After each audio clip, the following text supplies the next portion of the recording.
We are Akselos, the inventors of structural performance management. Today, operators will push the plant as hard as they can to increase production and may create structural issues without even knowing. On the other hand, our integrity management teams focus on maintaining the structure of the plant, but may also limit the performance without having insights into that. What we are doing is to combine operational excellence and asset integrity management into one toolset that brings integrity into the control room. Using this technology that we call structural performance management, or short SPM, operators and integrity teams can enhance asset performance, ensure uninterrupted operations, and extend asset life. The reason why we choose the reactor is because it's a very strategic asset. Basically, it's an asset that is related to a very critical process, the hydrocracking reactions. There's a lot of impact in operation of this asset. Basically, there is a lot of, one day of lost revenue in one of these reactors will mean huge lost profit, typically in the order of magnitude or $800,000 per day. So that was one point. It was a good starting point for a business case. Then also, these reactors operate at very harsh conditions, very severe conditions, high temperature, high pressure, hydrogen service.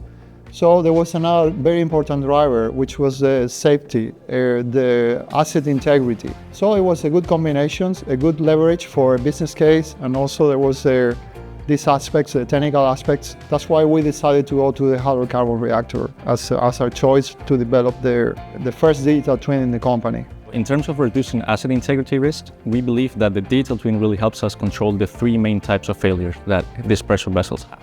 Those are brittle fracture, fatigue, and suppressing material SIS limits. Regarding brittle fracture, really the digital twin enables us to perform MPT monitoring during transient conditions such as startup and shutdown, and really identify the most critical locations and see what the safety margin is in near real time. For fatigue, what the digital twin allows us to do is to compare different operational periods across different operational conditions and then go back and compare their effects on the remaining service life. Finally, for high stress utilization events, what it allows us to do is to really monitor these types of events such as temperature excursions and see what kinds of stresses each component was subjected to. What makes our partnership unique, it's mainly for three reasons. So the first one is customer-centric approach. We have adapted our solution to fit with Moeve's unique challenge into operations and as well asset integrity. The second one, it's collaboration. We have been working closely with all the stakeholders during these last 3 years, so we have fit into their mission and as well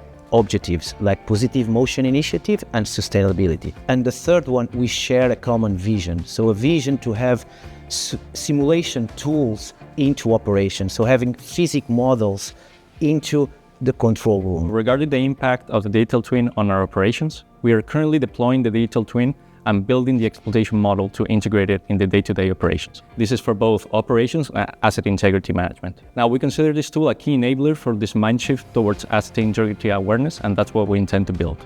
As of right now, the digital twin has allowed us to access higher quality information about the reactor. We're going from just a couple of global indicators of temperature to a 3D distribution along the wall and inside the beds, which could really help us identify issues such as catalyzer deactivation a little bit earlier. Also, what the what-if analysis has allowed us to confirm is that our operational procedures are consistent with our asset integrity strategy. And in the short term, we hope that it will allow us to standardize best practices for startup and shutdown. This what-if analysis will become even more relevant in the future as operational conditions evolve and we introduce co-processing, which will mean more cycles, more catalyzer changes, and a higher consumption of fatigue life. Definitely, I think that yes, digital twins will be key to support the positive motion and our new strategy of operating these biofuels and renewables processes.